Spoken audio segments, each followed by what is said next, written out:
রমজান আত্মশুদ্ধি ও সংযমের মাস।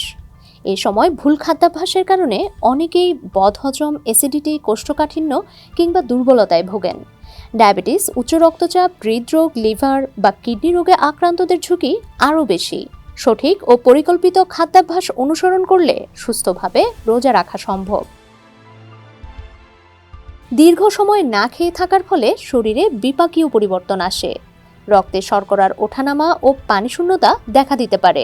তাই ইফতার ও সেহরিতে সুষম, পরিমিত ও পুষ্টিকর খাবার নির্বাচন জরুরি।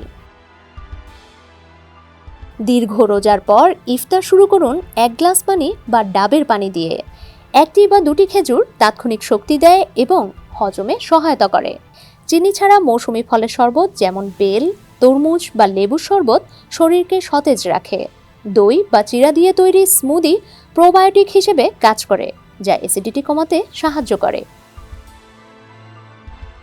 ইফতারে রাখতে পারেন ছোলার সালাদ, নরম খিচুড়ি, দই চিড়া কলার মিশ্রণ, ওটস দুধ, সবজি ও ডিম বা মুরগির স্যুপ। অল্প ভাত বা রুটির সঙ্গে সবজি, ডাল, মাছ বা মুরগিও ভালো বিকল্প।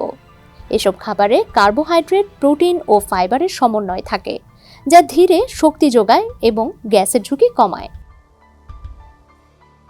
অতিরিক্ত মিষ্টি শরবত বা ডেজার্ট এড়িয়ে চলা উচিত, কারণ এতে রক্তে শর্করা দ্রুত বেড়ে যায়।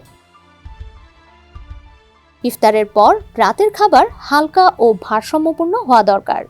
মাছ, মুরগি, ডিম, ডাল বা সেদ্ধ ছোলা প্রোটিনের ভালো উৎস।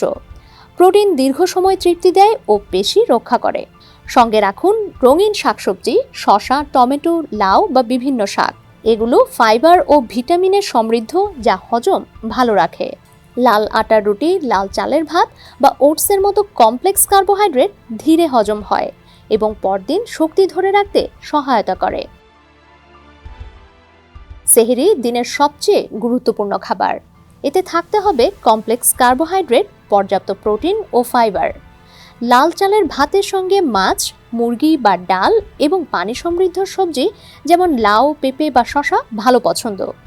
বিকল্প হিসেবে দই চিড়া, বাদাম কলার মিশ্রণ, দুধ, ওটস, ডিম ও খেজুর রাখা যেতে পারে। ফল ও শাকসবজি পটাশিয়াম সরবরাহ করে, যা পানির শূন্যতা কমাতে সহায়ক। ইফতার থেকে সেহরি পর্যন্ত অন্তত 8 থেকে 12 গ্লাস পানি ধীরে ধীরে পান করা উচিত। একবারে অতিরিক্ত পানি না খেয়ে সময় নিয়ে পান করাই ভালো। ভাজা পোড়া ও অতিরিক্ত তেলযুক্ত খাবার অম্বল ও অস্বস্তি বাড়ায়। অতিরিক্ত চিনি রক্তে শর্করা বাড়িয়ে আবার দ্রুত কমিয়ে দেয়, ফলে দুর্বলতা আসে। ক্যাফিনযুক্ত পানীয় শরীরকে আরও পানি শূন্য করে। অতিরিক্ত লবণ তৃষ্ণা ও রক্তচাপ বাড়ায়। এসব অভ্যাস দীর্ঘমেয়াদে স্থূলতা, ডায়াবেটিস ও হৃদরোগের ঝুঁকি বাড়াতে পারে। যারা ইনসুলিন নেন বা নিয়মিত প্রেশারের ওষুধ খান, তাদের রোজার আগে চিকিৎসক বা পুষ্টিবিদদের পরামর্শ নেওয়া উচিত।